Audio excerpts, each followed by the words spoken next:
गुरु साईनाथ पुरवी मनोवासना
ब्रह्मणे नमः। नैवेद्यमध्ये पानीयं समर्पयामि, उत्तराभूषणं समर्पयामि, हस्तप्रक्षालनं समर्पयामि।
केशवाय नमः ओम नारायणाय नमः ओम माधवाय नमः हस्तं प्रक्षाल्य गोविंदाय नमः विष्णवे नमो विष्णवे नमो विष्णवे नमः ताटामध्ये चंदन आहे त्या चंदनामध्ये एक पडी थोडंसं पाणी घाला आणि चंदन ओलं करा चंदन यजमानाने लावायचं आहे आणि पिंजर आहे ती अर्धांगिनीने लावून घ्यायची ओम आदित्य सर्वरुद्रा विश्वे देवा पुरुषगणाः विहरन्ते प्रयच्छन्तो सर्वकामार्थसिद्धये सर्वमङ्गलमाङ्गल्ये शिवे सर्वार्थसाधिके शरण्ये त्र्यम्बके गौरी नारायणी नमोऽस्तुते हात जोडून घ्या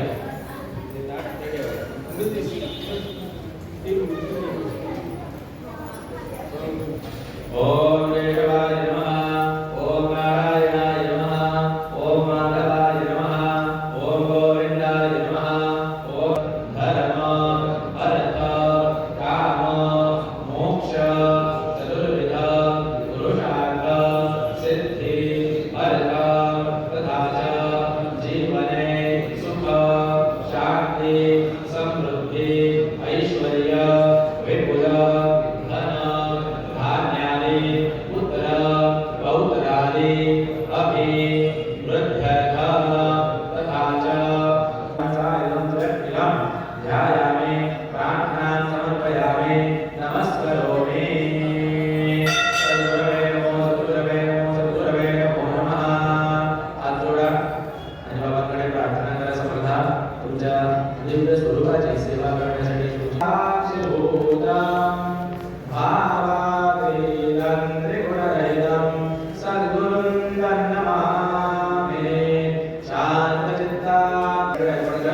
आगच्छदेव देवेश तेजो राजे जगत्पते प्रियमाणा मया पूजा प्रमाण सुरुत्तम सद्गुरु साईनाथ देवताभ्यो नमः देवाला अर्पण करायचे ओम सहना भवतु सहनौ भुनक्तु सह वीर्यं करवावहै तेजस्विनावधीतमस्तु चंदन आहे ते चंदन देवाच्या मस्तकाला दोन्ही खांद्यांना दोन्ही हातांना दोन्ही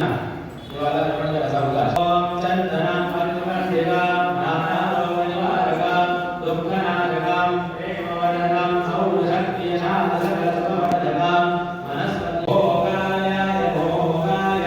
लोकलोक्याय धारिणे जिनेन्द्रियज्ञाय दत्तात्रेय नमोऽस्तुते दिगम्याय दिव्याय श्रीराम सद्गुरोधाय देवताभ्यो नमः श्रीमन्नयामि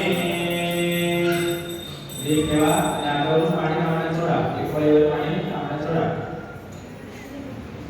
पाणी सोडून झाल्यावर हातात दोन तुळशी घ्या आणि जो आपण फळांचा नैवेद्य